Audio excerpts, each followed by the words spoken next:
복덩이가 된 돌멩이. 옛날 어느 깊은 산골짜기 외딴 마을에 형편은 몹시도 가난하지만 마음씨만은 밤하늘의 달빛처럼 환하고 고운 며느리가 살고 있었습니다. 마을 사람들은 그 며느리를 곱단이라고 불렀습니다. 곱단이네 집은 비바람을 간신히 피할 정도로 낡고 허름한 초가집이었습니다.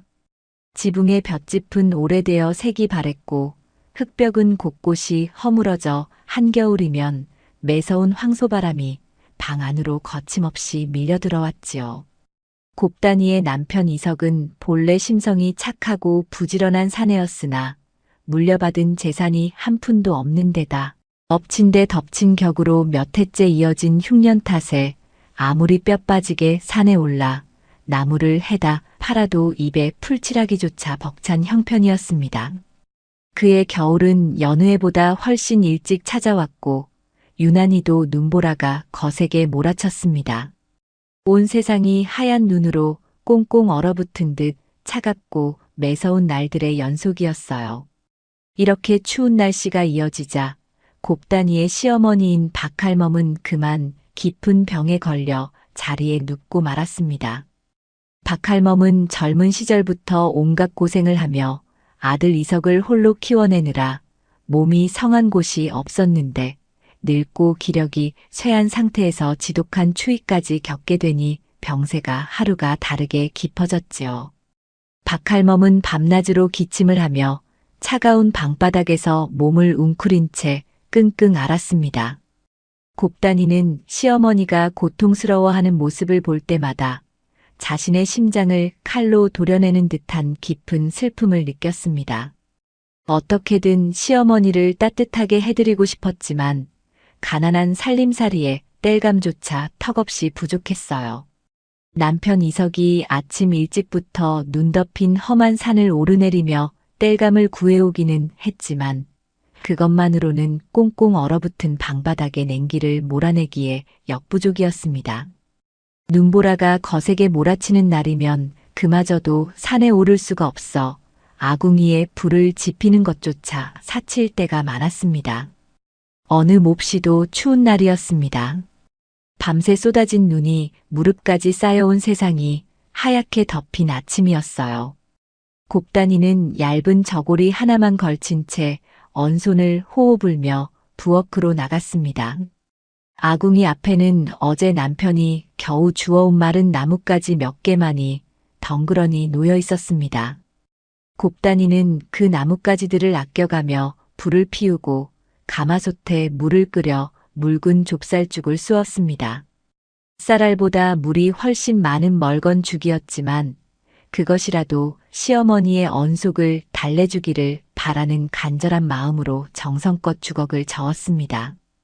죽을 다 끓인 곱단이는 김이 모락모락 나는 사발을 들고 조심스럽게 안방으로 들어갔습니다. 방 안은 바깥과 다를 바 없이 입김이 하얗게 나올 정도로 서늘했어요. 박할멈은 낡고 얇은 이불을 머리끝까지 뒤집어 쓴 채 오들오들 떨고 있었습니다. 곱단이는 조심스럽게 시어머니의 이불을 걷어올리고 야위고 창백한 얼굴을 애처롭게 바라보았습니다. 어머니, 자리에서 조금 일어나 보시어요. 따뜻한 죽을 쑤어왔으니 한술이라도 뜨시고 기운을 차리셔야 합니다. 박할멈은 며느리의 부축을 받아 겨우 상체를 일으켰습니다. 하지만 숟가락을 쥘 힘조차 없어 곱단이가 직접 죽을 떠서 조심스레 입에 넣어드렸지요. 박할멈은 며느리가 주는 죽을 힘겹게 받아넘기며 미안함과 고마움이 섞인 눈으로 며느리를 바라보았습니다. 아가야, 늙은 이 한 몸 때문에 내가 참으로 고생이 많구나. 이리도 추운 날에 얇은 옷을 입고 어찌 견디는 것이냐. 곱단이는 애써 밝은 미소를 지으며 시어머니의 거칠고 차가운 두 손을 자신의 두 손으로 꼭 감싸 주었습니다. 어머니, 그런 말씀 마시어요. 저는 끄떡없으니 어머니나 어서 병을 털고 일어나시기를 바랄 뿐입니다. 하지만 곱단이의 위로에도 박할멈의 몸은 좀처럼 온기를 찾지 못했습니다. 죽을 다 드신 후에도 여전히 뼛속까지 스며드는 추위에 몸을 떨며 다시 자리에 누우셨어요. 얇은 이불 하나로는 방바닥에서 올라오는 지독한 냉기를 막을 방도가 없었습니다. 곱단이는 시어머니의 창백한 얼굴과 덜덜 떨리는 턱을 보며 왈칵 눈물이 쏟아질 것 같았지만 애써 참아내며 밖으로 나왔습니다. 곱단이는 마당 한 구석에 서서 잿빛 하늘을 올려다보았습니다. 눈은 그쳤지만 살을 베는 듯한 삭풍이 옷깃을 파고들었어요. 곱단이는 치맛자락을 단단히 여미고 대문을 나섰습니다. 마을 뒷산 초입에 있는 개울가로 가서 혹시라도 땔감으로 쓸만한 마른 나뭇가지나 낙엽이라도 주워올 생각이었습니다. 산길은 눈이 깊게 쌓여 한 걸음 내디딜 때마다 발이 푹푹 빠졌습니다. 곱단이의 집시는 금세 눈으로 젖어 발가락이 끊어질 듯 시렸지만 시어머니를 따뜻하게 해드려야 한다는 생각 하나로 묵묵히 걸음을 옮겼습니다. 개울가에 도착한 곱단이는 눈 덮인 바위 틈새와 덤불 속을 샅샅이 뒤졌습니다. 손이 곱아 굽혀지지 않았지만 마른 나뭇가지를 보이는 대로 주워 모았습니다. 그러다 문득 얼어붙은 개울물 한가운데에서 이상하게도 눈이 쌓이지 않은 둥글고 널쩍한 돌멩이 하나를 발견했습니다. 참외만한 크기의 표면이 아주 매끄럽고 둥그런 모양을 하고 있었지요. 다른 돌들은 모두 얼음 속에 파묻히거나 하얀 눈을 뒤집어 쓰고 있었는데 오직 그 돌멩이만이 짙은 검은빛을 띠며 눈에 띄게 자리를 지키고 있었습니다. 곱단이는 왠지 모를 이끌림에 조심스레 얼어붙은 개울로 다가갔습니다. 꽁꽁 언 얼음 위를 미끄러지듯 걸어가 그 돌멩이를 두 손으로 집어들었지요. 차가운 겨울물 속에서 건져 올린 돌이었지만 신기하게도 돌멩이는 손에 닿는 순간 아주 미세한 온기가 느껴지는 듯 했습니다. 물론 매서운 칼바람에 얼어붙은 곱단이의 착각일 수도 있었으나 그 매끄럽고 둥근 돌을 품에 앉아 이상하게도 마음이 평온해지고 가슴속 깊은 곳에서부터 따뜻한 위안이 차오르는 것을 느꼈습니다.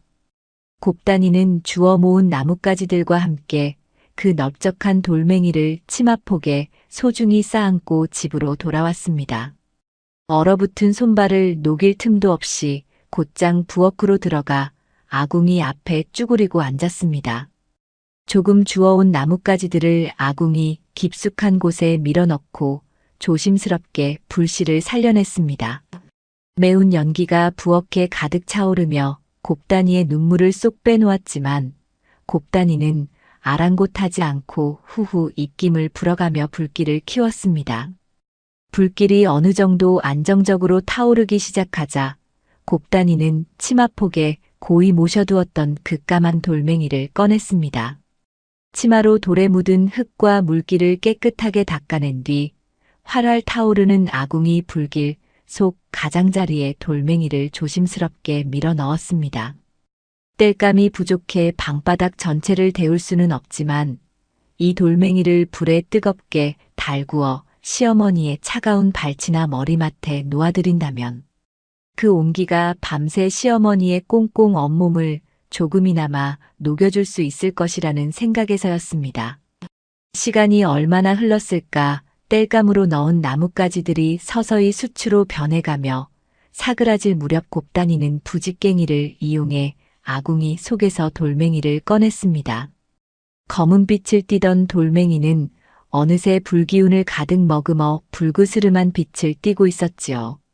가까이 다가가기만 해도 훈훈한 열기가 확 느껴질 정도로 돌멩이는 아주 뜨겁게 달아올라 있었습니다. 곱단이는 혹여라도 시어머니가 뜨거운 돌에 대기라도 할까봐 장롱 깊숙한 곳에서 자신이 시집 올 때 입었던 낡고 얇은 명주 치마를 꺼내 왔습니다. 그 명주 치마를 여러 겹으로 접어 뜨거운 돌멩이를 정성스럽게 감쌌습니다. 명주 치마로 단단히 감싼 돌멩이는 더 이상 살을 댈 만큼 뜨겁지 않고 기분 좋을 만큼의 따뜻한 온기만을 뿜어내고 있었습니다. 곱단이는 그 따뜻한 돌멩이를 가슴에 품고 조용히 안방 문을 열었습니다. 방 안은 어둠이 짙게 깔려 있었고 밖에서 불어오는 찬 바람 탓에 공기는 여전히 얼음장처럼 차가웠습니다. 박할멈은 웅크린 채 가쁜 숨을 내쉬며 힘겨운 밤을 보내고 계셨지요. 곱단이는 소리나지 않게 다가가 시어머니의 이불을 살짝 들추고 그 속에 따뜻한 돌멩이를 밀어 넣었습니다.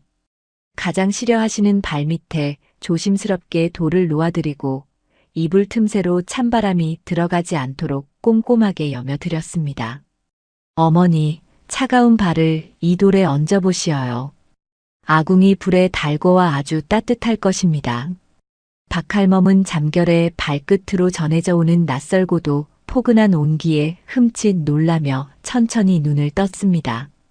뼛속까지 얼어붙게 만들던 냉기 대신 발끝에서부터 온몸을 타고 오르는 기분 좋은 따뜻함이 느껴졌습니다. 아가야, 이것이 대체 무엇이냐? 어찌 이리도 따스하고 고마운 온기가 나는 것이냐? 개울가에서 주워온 돌멩이옵니다. 아궁이 불에 달구어 천으로 감쌌으니 부디 이 온기로 굳은 몸을 녹이시옵소서. 박할멈은 며느리의 지극한 정성과 깊은 마음 씀씀이에 그만 목이 메어 말을 잇지 못했습니다. 두 발을 따뜻한 돌멩이 위에 살포시 얹자 얼음장 같던 발이 사르르 녹아내리며 굳어있던 몸의 긴장이 눈 녹듯 풀리는 것을 느꼈지요.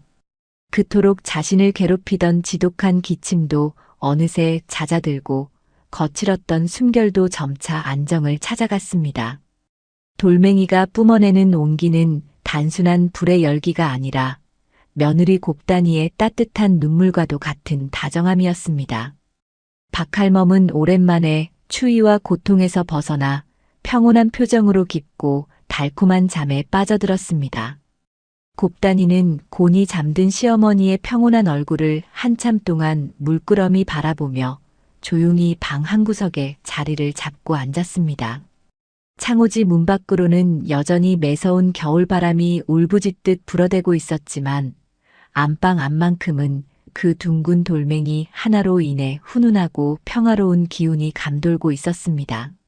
어둠이 짙게 깔려있던 기나긴 겨울밤이 서서히 물러가고 찢어진 창호지 문틈 사이로 희스름한 새벽빛이 스며들기 시작했습니다. 밤새도록 낡은 초가집을 집어삼킬 듯이 매섭게 몰아치던 삭풍도 새벽녘이 되자 한풀 꺾인 듯 조용해졌어요. 부엌 아궁이 앞 차가운 맨바닥에서 쪼그리고 앉아 새우잠을 청하던 곱단이는 뼛속까지 스며드는 한기에 몸을 부르러 떨며 힘겹게 눈을 떴습니다. 얇은 무명 치마 저고리 하나로 그 지독한 겨울밤의 추위를 견뎌내기란 참으로 고통스러운 일이었습니다. 하지만 곱단이는 자신의 시린 몸을 챙길 겨를도 없이 황급히 자리에서 일어났습니다. 간밤에 안방에 모셔둔 시어머니 박할멈의 아니가 걱정되어 한시도 마음을 놓을 수가 없었기 때문이지요. 곱단이는 굳어버린 다리를 이끌고 조심스럽게 안방으로 향했습니다. 행여나 시어머니의 단잠을 깨울까 보아 발소리조차 내지 않고 숨을 죽인 채 조용히 방문을 열었습니다. 방 안으로 들어선 곱단이는 순간 자신의 피부에 닿는 공기가 평소와 다르다는 것을 느꼈습니다. 늘 입김이 하얗게 뿜어져 나올 정도로 서늘하고 냉랭했던 방 안의 공기가 오늘따라 거짓말처럼 훈훈하고 부드러웠습니다. 마치 봄날의 따스한 햇살이 방 안가득 내려앉은 것처럼 포근한 기운이 감돌고 있었지요. 곱단이는 이상한 일이라고 생각하며 서둘러 박할멈의 잠자리로 다가갔습니다. 박할멈은 낡고 얇은 이불을 덮고 세상에서 가장 평온한 얼굴로 깊은 잠에 빠져 있었습니다. 며칠 동안 밤낮 없이 박할멈을 괴롭히며 온 집안을 울리던 그 지독한 기침 소리도 온데간데 없이 사라졌습니다. 거칠고 가빴던 숨소리는 갓난아기의 그것처럼 아주 고르고 부드러웠으며 핏기 하나 없이 창백했던 주름진 뺨에는 옅은 홍조마저 돌고 있었어요. 곱단이는 믿을 수 없는 광경에 두 눈을 비비며 시어머니의 머리맡에 조심스럽게 무릎을 꿇고 앉았습니다. 그리고는 이불 틈새로 살며시 손을 넣어 박할멈의 발치에 놓아두었던 그 명주 치맛꾸러미를 매만져 보았습니다.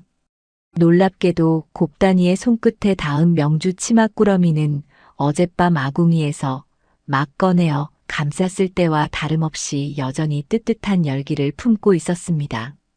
밤새 차가운 위풍과 얼음장 같은 방바닥의 냉기를 고스란히 받아냈을 텐데도 돌멩이는 식기는커녕 밤새도록 시어머니의 꽁꽁 언 몸을 따뜻하게 데워주고 있었던 것입니다. 곱단이는 경이로움에 가득 차 속으로 깊은 안도의 한숨을 내쉬었습니다. 자신이 개울가에서 주워온 볼품없는 돌멩이 하나가 이토록 귀한 온기를 품고 있을 줄은 꿈에도 몰랐기 때문입니다. 곱단이의 눈가에는 어느새 뜨거운 눈물이 차올라 볼을 타고 조용히 흘러내렸습니다. 그때 마당 한 구석에 있는 허름한 헛간에서 잠을 자던 남편 이석이 안방으로 들어왔습니다. 이석 역시 추위에 밤잠을 설치고 일찍 일어나 어머니의 안부를 살피러 온 참이었습니다. 이석은 방문을 열자마자 느껴지는 뜻밖의 훈훈한 공기에 깜짝 놀라 눈을 동그랗게 떴습니다. 부인, 방 안이 어찌 이리도 따뜻한 것이오. 아궁이에 땔감을 잔뜩 넣고 불이라도 지핀 것이오. 이석이 낮은 목소리로 묻자 곱단이는 조용히 고개를 저으며 미소를 지었습니다. 그리고는 어젯밤 개울가에서 주워온 까만 돌멩이를 아궁이 불에 달구어 어머니의 발치에 놓아드린 일들을 차근차근 이야기해 주었습니다. 이석은 곱단이의 말을 들으며 방바닥에 놓인 명주 치맛꾸러미를 조심스레 만져보았습니다. 그의 거친 손바닥으로 전해지는 묵직하고 따스한 열기에 이석은 입을 다물지 못했습니다. 참으로 기이하고도 고마운 일이구려. 부인의 지극한 효심에 하늘이 감동하여 이런 신령한 돌을 내려주신 것이 틀림없소. 이석은 곱단이의 두 손을 덥석 맞잡으며 진심으로 고마운 마음을 전했습니다. 아내의 고운 마음씨 덕분에 어머니가 병마를 떨치고 일어날 수 있을 것이라는 희망이 생겼기 때문입니다. 부부가 소리 죽여 기쁨을 나누고 있을 때 곤히 잠들어 있던 박할멈이 스르르 눈을 떴습니다.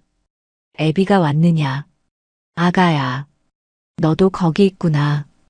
박할멈의 목소리는 며칠 전과는 비교도 할 수 없을 만큼 또렷하고 힘이 실려 있었습니다. 이석과 곱단이는 얼른 박할멈의 곁으로 다가가 엎드렸습니다. 어머니, 밤새 평안히 주무셨습니까? 몸은 좀 어떠하신지요? 박할멈은 자리에서 천천히 상체를 일으키며 며느리를 향해 인자한 미소를 지어 보였습니다. 평소 같으면 혼자 힘으로 몸을 가누는 것조차 힘겨워했을 텐데 오늘은 누군가의 부축 없이도 거뜬히 자리에 앉으셨습니다. 이게 다 우리 착한 며느리 덕분이다. 간밤에 내가 품에 안겨준 그 따뜻한 돌멩이 덕에 10년 묵은 체증이 다 내려가고 온몸의 뼈마디가 사르르 녹는 듯 하더구나. 내 평생 이리도 달고 깊은 잠을 자본 것은 처음인 듯 싶다. 박할멈의 얼굴에는 오랜만에 활기가 돌았고 병색이 완연했던 눈빛에도 생기가 반짝였습니다. 그 모습을 바라보는 이석과 곱단이의 가슴 속에는 이루 말할 수 없는 벅찬 감동과 기쁨이 밀려왔습니다. 지독한 가난과 모진 추위 속에서도 서로를 아끼고 위하는 마음만은 잃지 않았던 이 착한 가족에게 처음으로 찾아온 작은 기적이었습니다. 날이 완전히 밝아오자 이석은 든든한 마음으로 지게를 짊어지고 산을 향해 나섰습니다. 밤새 눈이 더 내려 산길은 어제보다 훨씬 험하고 미끄러웠지만 이석의 발걸음은 깃털처럼 가벼웠습니다. 어머니의 병세가 호전되었다는 기쁨은 혹독한 추위마저도 잊게 만들 만큼 큰 힘이 되었습니다. 이석은 콧노래까지 흥얼거리며 눈 덮인 산비탈을 올랐고 신기하게도 평소에는 눈을 씻고 찾아봐도 보이지 않던 질 좋은 마른 나무들이 그날따라 곳곳에 눈에 띄었습니다. 눈보라에 꺾인 굵은 참나무 가지들도 쉽게 주울 수 있었고, 덕분에 이석은 해가 중천에 뜨기도 전에 지게 한가득 땔감을 채워 집으로 돌아올 수 있었습니다. 한편 집에 남은 곱단이는 시어머니가 드실 아침 식사를 준비하기 위해 부엌으로 향했습니다. 식사라고 해봐야 어제 끓여둔 멀건 좁쌀죽을 다시 데우는 것이 전부였지만 곱단이의 손길은 그 어느 때보다 정성스러웠습니다. 아궁이에 불을 지피기 전 곱단이는 안방에서 어제 그 까만 돌멩이를 가져왔습니다. 돌멩이는 아침이 되자 그 뜨겁던 열기를 서서히 거두고 기분 좋을 만큼의 미지근한 온기만을 품고 있었지요. 곱단이는 명주 치마를 벗겨내고 돌멩이의 본래 모습을 밝은 날빛 아래서 찬찬히 살펴보았습니다. 참외만 크기의 타원형 돌멩이는 흠집 하나 없이 매끄러웠고 칠흑처럼 어두운 옥을 깎아 놓은 듯 은은한 윤기가 흘렀습니다. 겉보기에는 그저 흔한 냇가의 돌과 다를 바 없었지만 손바닥으로 전해지는 묘한 기운은 결코 평범한 돌이 아님을 말해주고 있었습니다. 곱단이는 깨끗한 물을 떠와서 돌멩이의 표면을 정성껏 닦아냈습니다. 돌을 닦는 동안 곱단이의 거칠고 갈라진 손등에 돌멩이의 매끄러운 표면이 스칠 때마다 신기하게도 얼어붙었던 손의 통증이 가라앉고 상처가 아물어가는 듯한 기분이 들었습니다. 점심 무렵 지게 한가득 땔감을 짊어지고 돌아온 이석은 마당에 나무를 부리며 환하게 웃었습니다. 부인, 오늘은 운수 대통인 날이요. 산에 오르자마자 질 좋은 땔감들이 지천으로 널려있지 않겠소. 며칠은 좋게 뗄 수 있는 양이니 당분간 추위 걱정은 한시름 놓아도 될 것 같소. 곱단이도 남편의 말에 맞장구를 치며 기뻐했습니다. 풍성해진 땔감 덕분에 오늘 밤은 아궁이에 불을 넉넉히 지펴 방바닥을 따뜻하게 데울 수 있을 것이라 생각하니 마음마저 든든해졌습니다. 저녁 무렵이 되자 해가 서산 너머로 뉘엿뉘엿 지고 다시금 매서운 겨울바람이 창호지를 때리기 시작했습니다. 곱단이는 낮에 남편이 구해온 장작들을 아궁이에 넉넉히 넣고 불을 지폈습니다. 마른 나무들이 경쾌한 소리를 내며 타오르자 부엌 안은 금세 훈훈한 열기로 가득 찼습니다. 곱단이는 불길이 가장 거세게 타오르는 아궁이 한가운데에 까만 돌멩이를 조심스럽게 밀어 넣었습니다. 돌멩이는 붉은 불길 속에서 뜨겁게 달아오르며 주변의 열기를 온전히 자신의 몸속으로 빨아들이는 듯 했습니다. 저녁 식사를 마친 후 곱단이는 아궁이에서 붉게 달아오른 돌멩이를 꺼내어 다시 낡은 명주 치마로 겹겹이 감쌌습니다. 돌멩이는 어제보다 훨씬 더 깊고 풍부한 열기를 뿜어내고 있었습니다. 곱단이는 따뜻한 돌멩이를 안방으로 가져가 시어머니 박할멈의 잠자리에 조심스레 넣어드렸습니다. 어머니, 오늘도 이 돌멩이의 온기를 벗삼아 편안히 주무시옵소서.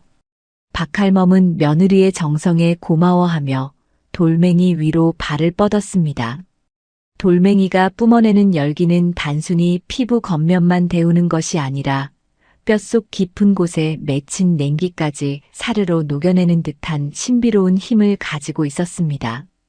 박할멈은 돌멩이의 따뜻한 기운에 몸을 맡긴 채 스르르 잠이 들었습니다. 그런데 그날 밤 더욱 놀라운 일이 벌어졌습니다. 밤이 깊어지자 방 안은 칠흑 같은 어둠에 잠겼는데 박할멈의 발치에 놓인 명주 치맛구러미 안에서 은은하고 부드러운 빛이 새어나오기 시작한 것입니다. 처음에는 반딧불이처럼 아주 작고 희미한 빛이었으나 시간이 지날수록 빛은 점점 더 맑고 영롱해지며 방 안의 어둠을 부드럽게 밀어내고 있었습니다.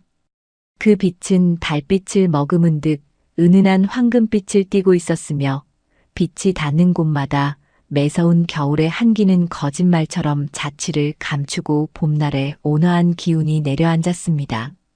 잠결에 뒤척이던 이석과 곱단이는 방 안을 가득 채운 은은한 빛과 설명할 수 없는 따스함에 눈을 떴습니다. 부부는 자리에서 일어나 박할멈의 이불 속에서 새어나오는 신비로운 빛을 넋을 잃고 바라보았습니다. 뜨겁게 달구어진 돌멩이가 스스로 빛을 내며 차가운 방 안을 온기로 가득 채우고 있는 광경은 아무리 보아도 믿기 힘든 기적이었습니다. 얇고 해진 이불 한 채와 곳곳이 뚫린 흙벽 사이로 황소바람이 들이치는 누추한 초가집이었지만 그 돌멩이가 내뿜는 빛과 온기 덕분에 부부의 마음속에는 그 어떤 대궐보다도 아늑하고 평화로운 기운이 차올랐습니다. 부부는 약속이나 한 듯 서로의 손을 꼭 맞잡았습니다. 찢어지게 가난하고 혹독한 추위에 시달리던 그들의 삶에 하늘이 내려준 따뜻한 위로와도 같은 이 신비로운 돌멩이를 바라보며 부부는 마음속 깊이 감사의 기도를 올렸습니다. 아무리 모진 시련이 닥쳐와도 서로를 향한 따뜻한 마음과 정성을 잃지 않는다면 언젠가는 이 추운 겨울도 지나가고 따스한 봄날이 찾아올 것이라는 믿음이 그들의 가슴 속에서 조용히 싹트고 있었습니다. 은은하게 빛나는 돌멩이의 온기는 밤이 새도록 식지 않고 가난한 가족의 꽁꽁 온몸과 마음을 다정하게 품어주었습니다. 어느덧 창호지 문틈으로 스며들던 신비로운 황금빛이 서서히 잦아들고 동쪽 하늘에서 밝은 아침 해가 떠올랐습니다. 밤새도록 방 안을 따뜻하게 데워주며 영롱한 빛을 내뿜던 둥글고 까만 돌멩이는 아침 햇살이 비치자 언제 그랬냐는 듯 빛을 거두고 다시 평범한 검은빛으로 돌아갔습니다. 하지만 돌멩이가 품고 있던 온화한 기운만큼은 여전히 방 안 구석구석을 감싸 안고 있었지요. 지난밤 그토록 매섭게 몰아치던 바깥의 눈보라도 거짓말처럼 그치고 온 세상이 고요한 평화 속에 잠겨 있는 듯한 맑고 상쾌한 아침이었습니다. 곱단이는 밤새 겪은 일이 혹시 꿈은 아니었을까 싶어 조심스럽게 돌멩이를 감싸둔 명주 치마를 어루만졌습니다. 명주 치마 너머로 전해지는 묵직하고 따스한 온기는 간밤의 기적이 결코 헛된 꿈이 아니었음을 증명해주고 있었습니다. 가장 먼저 자리에서 일어난 사람은 다름 아닌 시어머니 박할멈이었습니다. 평소 같으면 온몸의 뼈마디가 쑤시고 아파서 며느리의 부축 없이는 꼼짝도 하지 못했을 터인데 오늘은 마치 젊은 시절로 돌아간 것처럼 몸이 가뿐했습니다. 박할멈은 스스로 이불을 걷어내고 허리를 꼿꼿하게 편 채 자리에서 일어났습니다. 며칠 전까지만 해도 퀭하게 들어가 있던 두 볼에는 제법 살이 올랐고 핏기 하나 없이 창백했던 입술에는 붉은 생기가 돌고 있었어요. 심지어 하얗게 새어버린 머리카락 사이사이로 검은 머리칼이 희끗희끗 돋아나는 것처럼 보일 정도로 박할멈의 얼굴은 눈에 띄게 젊고 건강해져 있었습니다. 곱단이는 스스로 방문을 열고 마루로 나서는 시어머니의 뒷모습을 보며 기쁨의 눈물을 펑펑 쏟았습니다. 어머니, 어찌 혼자서 걸음을 옮기시옵니까? 아직은 찬 바람을 쐬시면 아니 되옵니다. 곱단이가 황급히 뒤따라 나가며 걱정스러운 목소리로 말했습니다. 하지만 박할멈은 빙그레 웃으며 마당에 쌓인 하얀 눈을 바라보았습니다. 아가야, 걱정하지 말아라. 내 몸이 마치 날아갈 듯이 가볍고 상쾌하구나. 그 신비한 돌멩이가 내 몸속에 맺혀있던 병균과 고통을 모조리 거두어 간 것이 틀림없다. 10년 묵은 체증이 다 내려가고 숨 쉬는 것조차 이리도 편안하니 참으로 꿈만 같구나. 박할멈의 목소리는 우렁차고 맑았습니다. 부엌에서 아침을 준비할 채비를 하던 아들 이석도 어머니의 낭낭한 목소리에 깜짝 놀라 마당으로 뛰어나왔습니다. 이석은 지팡이 하나 없이 두 발로 단단히 땅을 디디고 서 있는 어머니의 모습을 보고는 그 자리에 털썩 주저앉아 엉엉 소리 내어 울기 시작했습니다. 지독한 가난 속에서 어머니의 약 한 첩 제대로 지어드리지 못해 늘 죄인처럼 고개를 숙이고 살았던 지난날의 서름이 한꺼번에 터져나온 까닭이었습니다. 박할멈은 다가가 아들의 거친 손을 잡아 끌며 따뜻하게 다독여 주었습니다. 온 가족이 마당에 모여 기쁨의 눈물을 흘리는 사이 아침 햇살은 이들의 허름한 초가집 위로 유난히 눈부시게 쏟아져 내리고 있었습니다. 기적은 그것으로 끝이 아니었습니다. 곱단이는 시어머니가 완쾌하신 것에 감사하며 오늘 아침만큼은 조금 더 정성스러운 식사를 준비하고 싶었습니다. 부엌으로 들어간 곱단이는 습관처럼 텅 빈 쌀독을 열어보았습니다. 어제 마지막 남은 좁쌀을 싹싹 긁어 죽을 쑤었으니 도간에는 개미 새끼 한 마리 지나갈 양식조차 남아있지 않은 것이 당연했습니다. 곱단이는 혹시나 쌀독 구석에 눌어붙은 찌끄러기라도 있을까 싶어 손을 깊숙이 집어넣었습니다. 그런데 그 순간 곱단이의 손끝에 무언가 차갑고 부드러운 알갱이들이 한가득 만져졌습니다. 소스라치게 놀란 곱단이가 쌀독 안을 들여다보았을 때 그곳에는 믿을 수 없는 광경이 펼쳐져 있었습니다.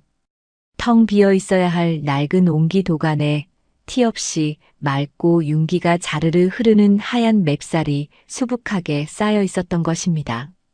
방금 도정을 마친 것처럼 눈부시게 하얀 쌀알들은 은은한 단내를 풍기며 쌀독 입구까지 찰랑찰랑 차올라 있었습니다.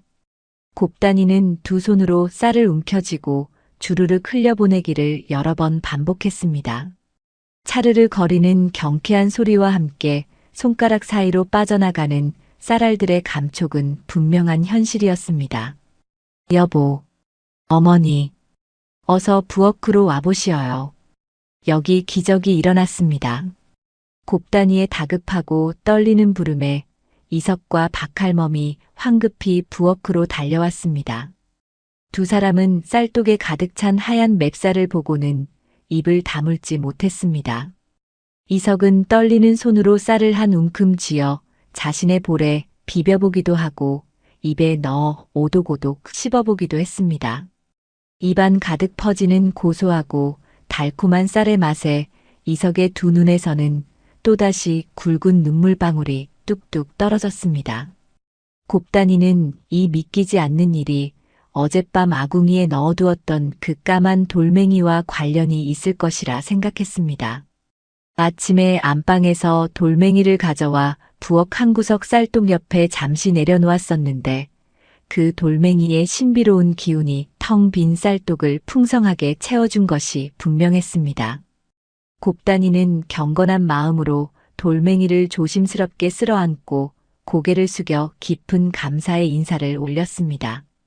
하늘이 그들의 착한 마음씨와 극진한 효심을 어여삐 여겨 혹독한 가난에서 벗어날 수 있도록 복덩이를 내려주신 것이라 믿어 의심치 않았습니다. 그날 아침 곱단이네 집 부엌에서는 참으로 오랜만에 밥 짓는 냄새가 진동했습니다. 좁쌀이나 보리가 섞이지 않은 온전한 흰쌀밥이 가마솥 안에서 보글보글 끓어오르며 구수하고 달큼한 냄새를 온 집안에 풍겼습니다. 아궁이에서 타오르는 장작불 소리마저 흥겨운 노래처럼 들렸습니다. 곱단이는 갓 지은 하얀 쌀밥을 꾹꾹 눌러 담아 시어머니와 남편의 상에 올렸습니다. 비록 반찬이라고는 지난 가을에 담가둔 짠지 몇 조각과 맑은 간장이 전부였지만 윤기가 흐르는 고봉밥 하나만으로도 진수성찬이 부럽지 않았습니다. 박할멈은 숟가락 가득 쌀밥을 떠서 입에 넣고는 천천히 씹으며 행복한 미소를 지었습니다. 내 평생 이리도 달고 기름진 쌀밥은 처음 먹어보는구나. 밥알 하나하나가 입안에서 사르르 녹아내리는 것이 마치 꿀을 바른 것 같아.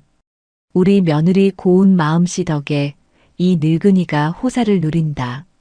이성 역시 눈물을 훔치며 밥그릇을 깨끗하게 비워냈습니다.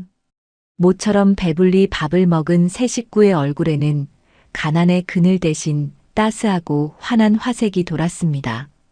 돌멩이 하나가 가져다준 온기와 양식은 이들의 고단했던 삶을 송두리째 바꾸어 놓고 있었습니다. 든든하게 아침 식사를 마친 후 이석은 마당으로 나와 기지개를 켰습니다. 그런데 문득 이상한 점이 눈에 띄었습니다. 어젯밤까지만 해도 무릎 높이까지 푹푹 빠질 정도로 마당에 두껍게 쌓여있던 눈이 곱단이네 집 주변만 동그랗게 녹아내려 맨땅을 드러내고 있었습니다. 더욱 놀라운 것은 꽁꽁 얼어붙어 있어야 할 흙바닥 여기저기에서 파릇파릇한 새싹들이 고개를 내밀고 있다는 사실이었습니다. 한겨울에는 도무지 볼 수 없는 냉이와 달래 같은 봄나물들이 기적처럼 돋아나 짙은 향기를 내뿜고 있었어요. 집 주변을 둘러싼 허름한 돌담을 경계로 바깥은 여전히 눈보라가 휩쓸고 간 하얀 겨울 왕국이었지만 담장 안쪽은 마치 봄의 정령이 다녀간 듯 따스하고 생명력이 넘치는 봄날의 풍경이 펼쳐져 있었습니다. 곱단이와 박할멈도 마당으로 나와 이 놀라운 광경을 목격하고는 탄성을 내질렀습니다. 곱단이는 흙을 조심스레 헤치고 도단한 냉이를 캐어 향을 맡아보았습니다. 진동하는 쌉싸름하고 향긋한 냄새가 코끝을 찌르며 가슴속까지 시원하게 만들어 주었습니다. 까만 돌멩이가 뿜어내는 생명의 기운이 집안의 공기를 데우고 양식을 만들어내는 것을 넘어 꽁꽁 언 땅에 생명을 불어넣어 계절의 순리마저 바꾸어 놓은 것입니다. 가족들은 이 신령스러운 돌멩이를 집안의 가장 깨끗하고 소중한 곳인 안방 윗목에 고이 모셔두고 매일 아침 정화수를 떠올리며 감사한 마음을 표하기로 했습니다. 하지만 기쁨과 평화가 가득한 곱단이네 집과는 달리 담장 너머의 세상에는 시기와 욕심이 서서히 꿈틀대기 시작하고 있었습니다. 곱단이네 집에서 그리 멀지 않은 곳에 기와집을 크게 짓고 사는 최부자라는 자가 있었습니다. 최부자는 마을의 농과 밭을 절반 이상 차지하고 있으면서도 가난한 사람들의 피눈물을 쥐어짜 재산을 불리는 아주 고약하고 탐욕스러운 노인이었습니다. 소작농들에게는 턱없이 높은 소작료를 거두어들이고 조금이라도 빚을 지면 한겨울에도 가차없이 쫓아내는 피도 눈물도 없는 사람이었지요. 그날 오후 최부자는 머슴 마당쇠를 대동하고 마을을 순찰하듯 걷고 있었습니다. 따뜻한 갑옷을 여러 겹껴 입고 목도리까지 칭칭 감았음에도 파고드는 삭풍의 코끝이 빨갛게 얼어붙은 최부자는 심기가 몹시 불편했습니다. 가난한 자들이 추위와 배고픔에 떨고 있는 모습을 보며 우월감을 느끼는 것이 그의 유일한 낙이었기에 그는 눈 쌓인 초가집들을 이리저리 기웃거렸습니다. 그러다 우연히 곱단이네 집 앞을 지나치게 된 최부자는 걸음을 멈추고 두 눈을 의심했습니다. 온 마을이 하얀 눈에 파묻혀 죽은 듯 고요한데 유독 다 쓰러져가는 곱단이네 초가집 지붕 위에는 눈이 하나도 쌓여있지 않았습니다. 게다가 허물어진 담장 너머로 살짝 보이는 마당의 흙은 따스한 봄볕을 받은 듯 촉촉하게 젖어 있었고 그 사이로 파릇파릇한 풀꽃들이 피어 있는 것이 아닙니까? 설상가상으로 곱단이네 집 굴뚝에서는 구수한 쌀밥 짓는 냄새와 함께 따스한 연기가 모락모락 피어오르고 있었습니다. 최부자는 킁킁거리며 냄새를 맡고는 탐욕스럽게 눈을 번뜩였습니다. 이보아라. 마당쇠야. 저 다 썩어가는 이석이네 놈의 집구석에서 어찌 이 귀한 쌀밥 냄새가 진동을 하는 것이냐. 게다가 한겨울에 지붕에 눈이 녹고 마당에 새싹이 돋다니 필시 저 집 안에 무슨 요망한 보물이 숨겨져 있는 것이 틀림없다. 마당쇠도 까치발을 들고 곱단이네 집을 훔쳐보며 고개를 갸웃거렸습니다. 날이 말씀이 100번 지당하시옵니다. 엊그제까지만 해도 땔감이 없어 박할멈이 얼어 죽게 생겼다며 동네방네 곡소리가 났었는데 오늘 보니 아주 봄날 신선 노름이 따로 없사옵니다. 최부자의 마음속에는 당장이라도 곱단이네 집 문을 박차고 들어가 그 비밀을 캐내고 보물이 있다면 모조리 빼앗고 싶은 검은 욕심이 활활 타오르기 시작했습니다. 그는 쥐새끼처럼 날카로운 눈초리로 곱단이네 집을 한참 동안 노려보다가 음흉한 미소를 지으며 입맛을 다셨습니다. 그리고는 꿍꿍이를 숨긴 채 발걸음을 돌려 자신의 으리으리한 기와집으로 향했습니다. 가난하지만 정직하게 살아온 곱단이네 가족에게 찾아온 따스한 기적의 향기가 탐욕스러운 이웃의 코끝을 건드리며 고요하던 산골 마을에 알 수 없는 불안한 그림자가 조금씩 드리워지고 있었습니다. 창호지 문 밖으로는 어느새 다시 굵은 눈발이 흩날리기 시작했지만 안방 윗목에 모셔진 까만 돌멩이는 가족들의 평온한 웃음소리를 들으며 변함없이 은은하고 다정한 온기를 내뿜고 있었습니다. 으리으리한 기와집으로 돌아온 최 부자는 밤이 깊도록 도무지 잠을 이룰 수가 없었습니다. 방 안에는 화로가 여러 개 놓여 있어 후끈후끈한 열기가 가득했고 덮고 있는 이불은 최고급 비단으로 지어 한기가 스며들 틈이 없었지만 그의 마음속에는 탐욕이라는 이름의 시커먼 불길이 걷잡을 수 없이 타오르고 있었기 때문입니다. 찢어지게 가난하여 굶어 죽기 일보 직전이었던 이석인의 집 지붕에만 하얀 눈이 녹아내리고 한겨울에 파릇파릇한 새싹이 돋아나던 그 기이한 풍경이 눈앞에 아른거려 도저히 눈을 감을 수가 없었어요. 게다가 그 가난한 집구석에서 풍겨나오던 구수하고 기름진 쌀밥 냄새는 최 부자의 뱃속 깊은 곳에 숨겨진 끝없는 탐욕을 마구 자극했습니다. 필시 그 허름한 초가집 안에 세상 사람들이 모르는 엄청난 보물이나 신령스러운 물건이 숨겨져 있는 것이 틀림없다고 확신한 최 부자는 당장이라도 달려가 그것을 빼앗아 오고 싶은 마음에 이리저리 뒤척이며 기나긴 겨울밤을 뜬 눈으로 지새웠습니다. 다음 날 아침 날이 밝기가 무섭게 최 부자는 머슴 마당쇠를 안방으로 불러들였습니다. 밖은 여전히 살을 애는 듯한 칼바람이 불고 있었지만 최 부자의 두 눈은 욕심으로 붉게 충혈되어 매섭게 번뜩이고 있었습니다. 최 부자는 두꺼운 소못 위에 짐승의 털로 만든 가옷을 겹겹이 껴입고는 비단 주머니 하나를 허리춤에 단단히 매달았습니다. 마당쇠야, 당장 앞장서거라. 어제 보았던 이석인의 집으로 가서 그 요망한 기운의 정체가 무엇인지 샅샅이 뒤져볼 참이다. 마당쇠는 굽신거리며 몽둥이 하나를 집어들고 최 부자의 뒤를 따랐습니다.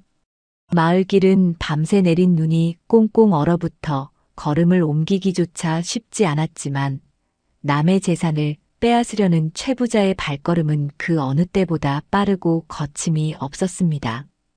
이윽고 두 사람은 곱단이네 집 살인문 앞에 도착했습니다. 역시나 곱단이네 집 주변만은 눈이 녹아 질척였고 담장 너머로는 훈훈한 기운이 아지랑이처럼 피어오르고 있었지요.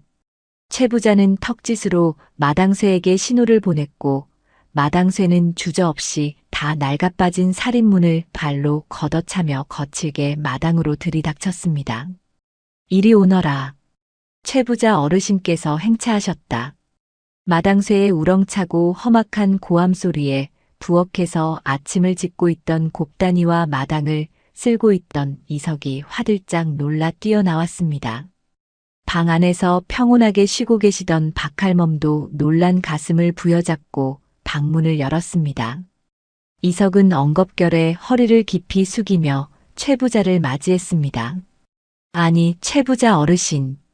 이 이른 아침부터 이 누추한 곳에는 어인 행차시옵니까? 최 부자는 이석의 인사는 본체 만체하고는 코를 킁킁거리며 마당 한가운데를 가로질러 성큼성큼 걸어 들어갔습니다. 마당 한구석에 도단한 달래와 냉이를 짓밟으며 안방 쪽으로 다가가는 그의 얼굴에는 음흉한 미소가 번져 있었어요. 내 듣자 하니 엊그제까지만 해도 노모가 병들어 다 죽어간다며 동네방네 곡소리를 내던 몸들이 어찌 이리 얼굴에 기름기가 흐르고 집안에 봄날 같은 훈풍이 도는 것인지 내 두 눈으로 직접 확인해야 직성이 풀리겠구나. 최 부자는 신발도 벗지 않은 채 성큼 마루 위로 올라서서는 다짜고짜 안방 문을 활짝 열어젖혔습니다. 방문이 열리자마자 훅 하고 끼쳐오는 따스하고 달콤한 공기에 최 부자는 눈을 크게 떴습니다. 밖은 숨을 쉴 때마다 콧속이 쩍쩍 얼어붙는 지독한 한겨울인데 안방 안은 마치 춘삼월 호시절의 꽃밭 한가운데 서 있는 것처럼 따사롭고 평화로웠기 때문입니다. 그리고 그의 시선은 단번에 방 안윗목에 고이 모셔진 작은 명주 치맛구러미에 가닿았습니다. 치마 틈새로 은은하게 새어나오는 영롱한 빛과 그 주변을 감싸고 있는 비현실적인 온기는 그 누구라도 범상치 않은 보물임을 한눈에 알아볼 수 있을 만큼 신비로웠습니다. 최 부자의 입에서 헛바람을 들이켜는 소리가 났습니다. 그는 흙발로 방 안까지 성큼성큼 들어와 윗목에 놓인 돌멩이를 향해 손을 뻗었습니다. 저것이 무엇이냐? 당장 저 꾸러미를 내 앞으로 가져오지 못할까? 놀란 곱단이가 재빨리 방 안으로 뛰어들어와 최 부자를 가로막으며 명주 치맛꾸러미를 자신의 품에 꽉 끌어안았습니다. 곱단이의 온몸이 사시나무 떨리듯 떨렸지만 시어머니의 목숨을 살려주고 가족의 줄인 배를 채워준 은인과도 같은 이 신물만큼은 결코 뺏길 수 없다는 절박함이 그녀의 눈빛에 서려 있었습니다. 어르신. 이러시면 아니 되옵니다. 이것은 그저 개울가에서 주워온 하찮은 돌멩이일 뿐이옵니다. 제발 노여움을 푸시고 돌아가 주시옵소서. 곱단이의 간곡한 만류에도 불구하고 최 부자는 코웃음을 치며 지팡이로 방바닥을 쿵쿵 내리찍었습니다. 하찮은 돌멩이라고. 내년이 감히 내 눈을 속이려 드느냐. 하찮은 돌멩이에서 어찌 이런 상서로운 빛이 나고 뜨거운 열기가 뿜어져 나온단 말이냐. 어서 그 돌을 내놓아라. 그렇지 않으면 내 놈들이 나를 능멸한 죄를 물어 당장 관하로 끌고 갈 것이다. 마당에 있던 이석도 황급히 방으로 뛰어들어와 최 부자의 바짓가랑이를 붙잡고 눈물로 호소했습니다. 어르신, 제발 자비를 베풀어 주시옵소서. 저 돌은 얼어 죽어가던 제 어머니를 살려낸 목숨줄과도 같은 귀한 돌이옵니다. 며칠 전 제 아내가 뒷산 개울가에서 우연히 주워온 것인데 그저 신령님의 보살핌으로 알고 모시고 있을 뿐이옵니다. 저희 집안의 유일한 희망이니 제발 거두어 가려는 마음을 거두어 주시옵소서. 이석의 말을 들은 최 부자는 오히려 쾌재를 부르며 눈을 매섭게 치켜떴습니다. 그 돌을 빼앗을 완벽한 구실을 찾아냈기 때문입니다. 뒷산 개울가라고 하였느냐. 네 이놈. 그 뒷산과 개울은 모두 대대로 우리 가문이 물려받은 내 땅인 것을 정녕 모른단 말이냐. 내 땅에서 나온 물건이니 그 돌멩이 또한 당연히 나의 소유건을 내 놈들이 감히 남의 재산을 도둑질하고도 혓바닥이 그토록 길단 말이냐. 억지 중에 억지였으나 온 마을의 권력을 쥐고 흔드는 최 부자의 윽박지름 앞에서는 그 어떤 논리도 통하지 않았습니다. 이석과 곱단이가 말문이 막혀 눈물만 뚝뚝 흘리고 있자 곁에 서 있던 박할멈이 앞으로 나섰습니다. 박할멈은 병색은 지워졌으나 아직은 늙고 약한 몸으로 최 부자 앞에 무릎을 꿇고 두 손을 모아 싹싹 빌었습니다. 어르신, 정녕 그 돌이 어르신의 땅에서 나온 것이라면 저희가 도둑질을 한 것이나 다름없으니 천벌을 받아 마땅하옵니다. 허나 이 늙은이가 그 돌의 온기 없이는 단 하루도 이 모진 겨울을 견뎌낼 재간이 없사옵니다. 부디 가여운 목숨 하나 살려주신다 생각하시고 그 돌멩이만은 남겨두시옵소서. 저희 내외가 평생토록 어르신 댁의 밭을 무상으로 일구어 그 은혜를 갚겠나이다. 박할멈의 애절한 눈물과 호소는 바위라도 녹일 만큼 처절했지만 최 부자의 심장은 얼음장보다 더 차갑고 딱딱했습니다. 최 부자는 오히려 귀찮다는 듯이 발길질을 하여 박할멈을 매몰차게 밀어냈습니다. 박할멈이 힘없이 방바닥에 쓰러지자 이석과 곱단이는 비명을 지르며 어머니를 부축했습니다. 에잇, 시끄럽다. 마당쇠야, 무얼 하고 있느냐. 당장 저 계집의 품에서 내 보물을 빼앗아 오지 못할까? 최 부자의 호통이 떨어지기가 무섭게 마당쇠가 몽둥이를 치켜들고 방 안으로 뛰어들었습니다. 마당쇠는 어머니를 부축하느라 정신이 없는 이석을 어깨로 거칠게 밀쳐내고는 곱단이의 품으로 달려들었습니다. 곱단이는 명주 치마 꾸러미를 빼앗기지 않으려 안간힘을 쓰며 발버둥 쳤지만 가녀린 여인의 힘으로 건장한 마당쇠를 당해낼 수는 없었습니다. 마당쇠는 곱단이의 팔을 억센 소나기로 비틀어버리고는 품에 안고 있던 꾸러미를 낚아채듯 빼앗았습니다. 명주 치마 꾸러미가 마당쇠의 손으로 넘어가는 순간 곱단이는 세상을 다 잃은 듯한 절망감에 바닥에 주저앉아 통곡을 터뜨렸습니다. 마당쇠는 꾸러미를 집어들자마자 손끝으로 전해지는 뜨겁고도 부드러운 열기에 흠칫 놀라며 뒷걸음질을 쳤습니다. 최 부자는 재빨리 허리춤에서 준비해온 큼지막한 비단 주머니를 꺼내어 마당쇠에게 내밀었습니다. 마당쇠가 명주 치맛째로 돌멩이를 비단 주머니 안에 쑤셔 넣자 최 부자는 주머니 입구를 단단히 끈으로 동여매고는 소중하게 가슴에 품었습니다. 가슴으로 전해지는 묵직한 돌의 무게와 황홀할 만큼 따스한 열기를 느끼며 최 부자는 세상을 다 가진 듯 껄껄대며 크게 웃었습니다. 하하, 이제야 이 귀한 보물이 제 주인을 제대로 찾아왔구나. 내 놈들은 남의 산에서 도둑질을 한 죄를 묻지 않는 것만으로도 감지덕지해야 할 것이야. 쯧쯧, 분수도 모르는 것들. 최 부자는 바닥에 엎드려 울부짖는 이석인의 가족들을 경멸 어린 시선으로 쏘아보고는 미련 없이 몸을 돌려 마루를 내려갔습니다.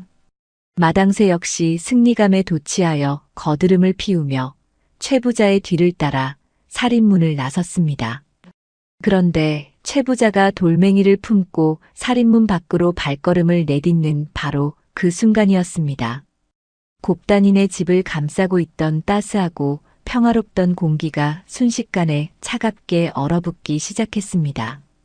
방 안을 가득 채우고 있던 황금빛 온기는 돌멩이가 떠남과 동시에 연기처럼 흩어져 버렸고 열린 방문 틈으로 짐승의 울음소리 같은 매서운 삭풍이 사정없이 밀려들어왔습니다.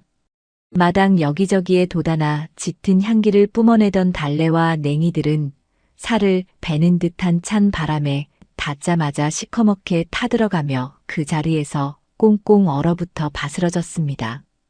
지붕 위를 녹였던 온기도 온데간데 없이 사라지고 잿빛 하늘에서는 다시 굵고 차가운 눈발이 쏟아져 내리기 시작했습니다.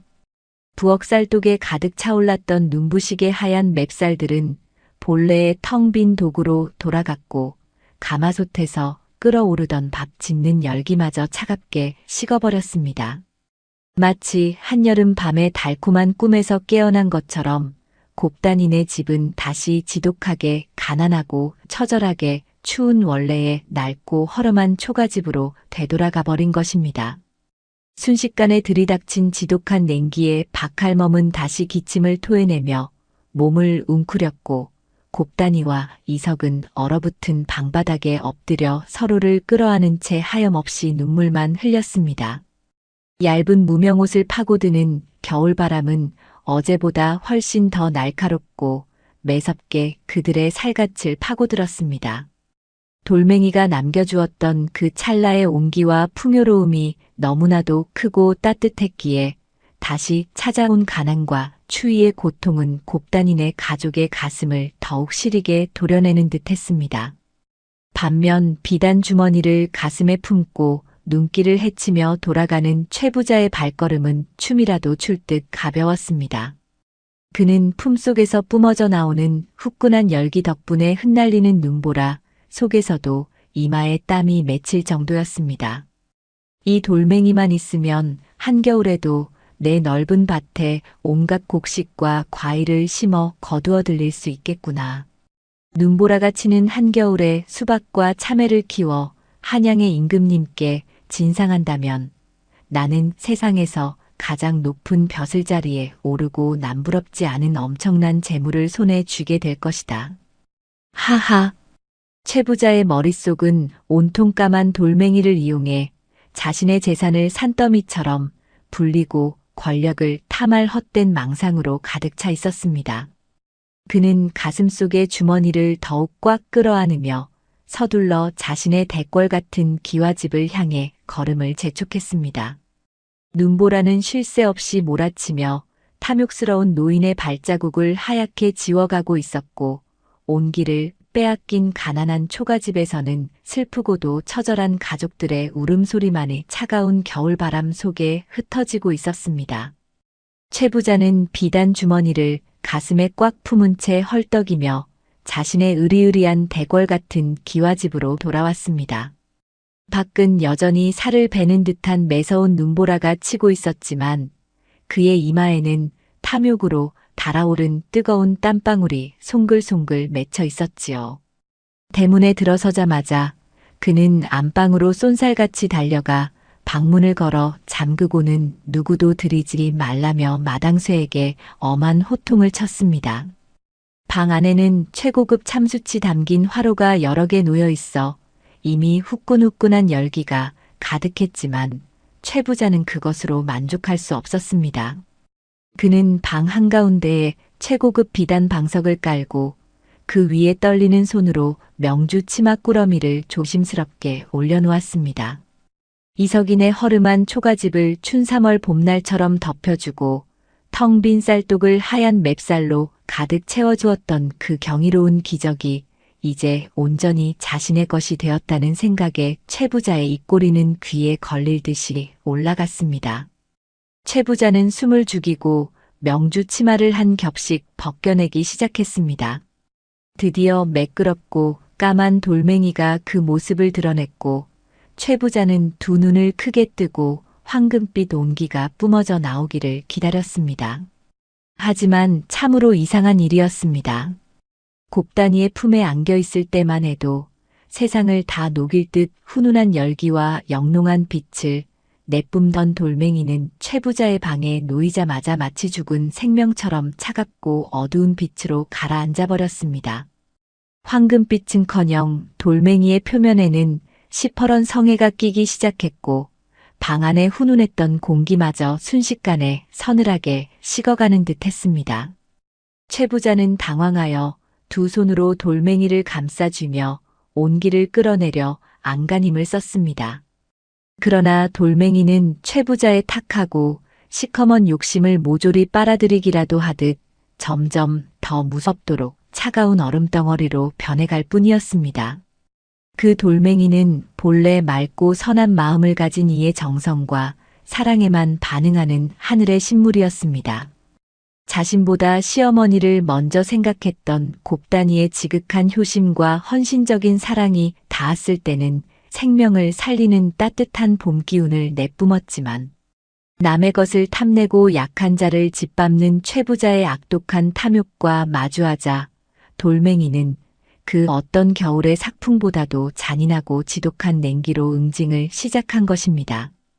돌멩이에서 뿜어져 나온 시퍼런 냉기는 순식간에 방 안의 화로 불을 모조리 꺼트리고 방바닥을 꽁꽁 얼려버렸습니다. 화려한 비단 병풍과 비싼 가구들 위로 하얀 서리가 두껍게 내려앉았고 최 부자가 내쉬는 숨결마저 허공에서 얼어붙어 바닥으로 툭툭 떨어질 지경이 되었습니다. 최 부자는 덜덜 떨리는 손으로 가옷을 여러 겹 껴입고 이불을 뒤집어 썼지만 뼛속까지 파고드는 기이한 추위를 막을 길은 없었습니다.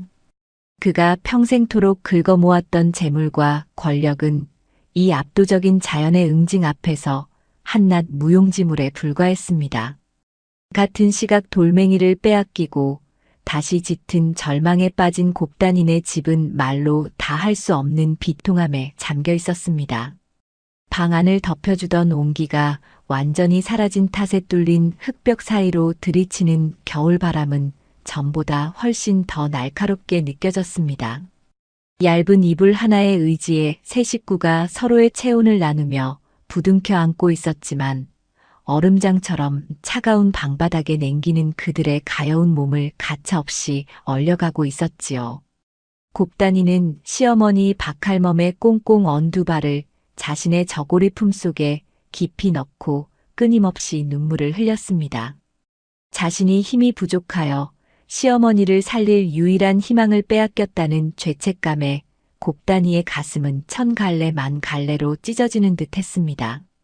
어머니, 소박한 기적조차 지켜내지 못한 이 못난 며느리를 용서하시옵소서. 제 목숨을 바쳐서라도 어머니를 따뜻하게 해드려야 했는데 제 죄가 참으로 깊고 무겁습니다. 곱단이의 서러운 통곡 소리가 어두운 방 안을 가득 채웠습니다. 곁에 있던 이석도 아내의 등을 쓰다듬으며 소리 없이 뜨거운 눈물만 흘렸습니다. 하지만 박할멈은 가쁜 숨을 몰아쉬면서도 며느리의 젖은 뺨을 거칠고 차가운 손으로 다정하게 어루만져 주었습니다. 아가야, 자책하지 말아라. 내 비록 다시 몸이 얼어붙고 병이 깊어진다 하여도 내가 나를 위해 차가운 개울물을 뒤져 돌을 주워오고 아궁이 불에 달구어 내 품에 안겨주었던 그 지극한 정성은 이미 내 가슴속에 영원토록 따뜻한 불씨로 남아있단다. 그 요망한 돌멩이가 뿜어내던 열기보다 나를 진정으로 살게 한 것은 바로 내 그 곱고 다정한 마음씨였음을 내 어찌 모르겠느냐.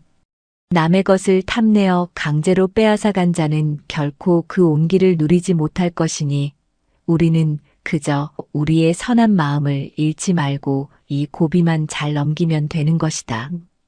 박할멈의 떨리지만 단단한 목소리는 곱단이와 이석의 얼어붙은 마음을 부드럽게 감싸 안았습니다. 그들은 모진 추위와 굶주림 속에서도 서로를 원망하지 않고 오직 서로의 아픔을 먼저 보듬어 안았습니다. 곱단이네 가족이 서로의 체온을 나누며 흘린 진실하고 따뜻한 눈물 방울들은 얼어붙은 방바닥에 떨어져 조용히 스며들었고 비록 눈에 보이는 황금빛 온기는 사라졌을지언정 그들의 가슴 속에는 그 어떤 맹추위도 앗아갈 수 없는 숭고하고 강력한 사랑의 불꽃이 활활 타오르고 있었습니다. 한편 으리으리한 기와집 안에서 돌멩이가 뿜어내는 저주의 냉기에 갇힌 최 부자는 극한의 고통 속에서 미쳐가고 있었습니다. 냉기는 안방을 넘어 최 부자의 집 전체로 퍼져나갔습니다.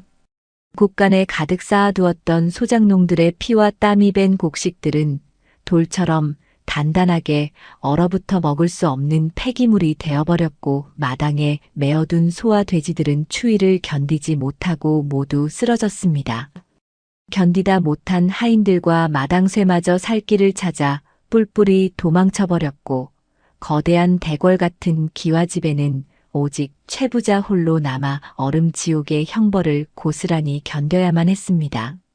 최부자의 손발은 시커멓게 동상을 입었고 턱이 떨어져 나갈 듯한 추위에 그는 바닥을 대굴대굴 구르며 살려달라고 울부짖었습니다. 그제야 최 부자는 자신이 무슨 짓을 저질렀는지 뼈저리게 깨달았습니다. 남의 간절한 목숨줄을 탐욕으로 빼앗은 대가가 얼마나 참혹하고 무서운 것인지 자신의 죄업이 만들어낸 이 지독한 얼음 지옥 속에서 처절하게 뉘우쳤습니다. 살기 위해서는 당장 저 저주받은 돌멩이를 원래 있던 곳으로 돌려놓아야만 했습니다. 최 부자는 감각조차 사라진 두 손으로 방바닥에 굴러다니던 그 얼음덩어리 같은 돌멩이를 움켜쥐었습니다. 살같이 찢겨나가는 듯한 고통이 밀려왔지만 그는 돌멩이를 끌어안고 미친 듯이 밖으로 뛰쳐나갔습니다. 눈보라가 몰아치는 칠흑 같은 밤길을 최 부자는 신발도 제대로 신지 못한 채 비틀거리며 달렸습니다. 눈밭에 수십 번을 넘어지고 뒹굴면서도 오직 이 저주를 풀어야겠다는 일념 하나로 이석인의 초가집을 향해 기어갔습니다. 마침내 찢어진 살인문 앞에 다다른 최 부자는 마지막 남은 힘을 쥐어짜 내어 닫힌 방문을 향해 돌멩이를 힘껏 내던졌습니다. 내 잘못했네. 내가 짐승만도 못한 놈이었어. 부디 이 저주받은 돌을 거두어 가고 내 목숨만은 살려주시게. 최 부자의 처절한 비명소리는 칼바람 소리에 묻혀 희미하게 흩어졌고 돌멩이를 내던진 최 부자는 그 자리에 혼절하듯 쓰러져 다시는 탐욕스러운 권력을 휘두르지 못하는 폐인이 되고 말았습니다. 마당에서 쿵 하는 둔탁한 소리와 함께 누군가의 비명소리가 들려오자 뜬 눈으로 밤을 지새우던 이석과 곱단이는 깜짝 놀라 방문을 열었습니다. 밖에는 칠흑 같은 어둠과 흩날리는 눈발뿐이었지만 마당 한가운데에는 낯익은 까만 돌멩이가 눈 속에 파묻힌 채 놓여 있었습니다. 곱단이는 서둘러 마당으로 내려가 그 돌멩이를 두 손으로 조심스럽게 감싸 안았습니다. 그 순간 참으로 경이롭고도 웅장한 광경이 펼쳐졌습니다. 최 부자의 손에서는 그토록 지독한 냉기와 죽음을 뿜어내던 돌멩이가 곱단이의 따뜻하고 선한 손길이 닿자마자 거짓말처럼 차가운 기운을 단숨에 거두어들였습니다. 그리고는 이내 돌멩이의 깊은 곳에서부터 눈을 뜰 수 없을 만큼 찬란하고 영롱한 황금빛이 폭발하듯 뿜어져 나오기 시작했습니다. 그 빛은 지난밤과는 비교도 할 수 없을 만큼 거대하고 눈부셨습니다. 빛이 뻗어나가는 곳마다 매섭게 울부짖던 겨울바람은 온화한 봄바람으로 바뀌었고 세상을 뒤덮고 있던 하얀 눈은 순식간에 녹아내려 맑은 시냇물로 흘러갔습니다. 돌멩이가 뿜어내는 따스한 온기와 눈부신 생명력은 곱단이네 초가집을 넘어 이웃들의 허름한 집들로 그리고 온 마을 전체로 구석구석 퍼져나갔습니다. 꽁꽁 얼어붙어 죽어가던 마을 사람들의 방구들마다 기적처럼 훈훈한 열기가 스며들었고 굶주림에 허덕이던 집집마다 빈 쌀독이 윤기 흐르는 하얀 맵쌀로 가득 차오르는 놀라운 일이 벌어졌습니다. 지독한 가난과 추위에 고통받던 온 마을 사람들에게 마침내 따스하고 풍요로운 구원의 빛이 내려앉은 것입니다. 방 안으로 들어온 곱단이는 그 황금빛 돌멩이를 시어머니 박할멈의 품에 안겨드렸습니다. 박할멈의 굳어있던 몸은 봄눈 녹듯 사르르 풀리며 활기찬 생명력으로 가득 채워졌고 이석과 곱단이의 얼굴에도 벅찬 감동과 환희의 눈물이 강물처럼 흘러내렸습니다. 마을 사람들은 모두 밖으로 나와 한겨울밤에 찾아온 기적 같은 봄날의 풍경을 바라보며 서로를 부둥켜 안고 기쁨의 춤을 추었습니다. 곱단이네 가족은 하늘이 내려준 이 풍요로움을 결코 자신들만의 것으로 독차지하지 않았습니다. 그들은 넘쳐나는 쌀로 매일같이 따뜻한 밥을 지어 마을의 배고픈 이웃들과 함께 나누었고 돌멩이의 온기를 필요로 하는 병든 이웃들을 집으로 정성껏 모셔와 보살폈습니다. 시간이 흘러 마을을 덮쳤던 혹독한 겨울이 완전히 물러가고 진짜 자연의 봄이 찾아왔을 때 그 신비로운 까만 돌멩이는 자신이 해야 할 일을 모두 마쳤다는 듯 조용히 빛과 온기를 거두고 다시 평범한 냇가의 돌멩이로 돌아갔습니다.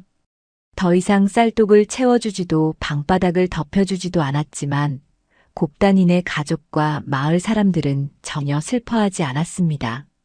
이미 그들의 가슴 속에는 돌멩이가 남겨주고 간 굳건한 희망과 서로를 아끼고 의지하는 진정한 사랑의 온기가 듬뿍 자리 잡고 있었기 때문입니다. 곱단이네 가족은 다시 평범한 일상으로 돌아가 부지런히 땀 흘려 일하며 밭을 일구었고 마을 사람들과 서로 돕고 나누며 누구보다도 행복하고 평화로운 삶을 살아갔습니다. 깊은 산골짜기 외딴 마을에 전해져 내려오는 이 이야기는 오랜 세월이 지난 후에도 사람들의 입에서 입으로 전해지며 큰 가르침을 남겼습니다. 춥고 어두운 고난의 시간 속에서 우리의 삶을 지탱하고 기적을 만들어내는 가장 강력한 힘은 하늘에서 뚝 떨어진 신비로운 보물이 아니라 어떤 시련 속에서도 변치 않고 서로를 긍휼히 여기며 아낌없이 내어주는 다정하고 따뜻한 사람의 마음이라는 사실을 말입니다. 매서운 겨울밤 시어머니의 시린 발을 녹여주려던 며느리의 작은 정성 하나가 온 마을을 살리는 거대한 기적의 불씨가 되었듯이 우리들 마음속에 피어난 선한 사랑의 불꽃은 세상 그 어떤 지독한 추위와 어둠도 거뜬히 녹여낼 수 있는 가장 아름답고 눈부신 영혼의 빛이었습니다.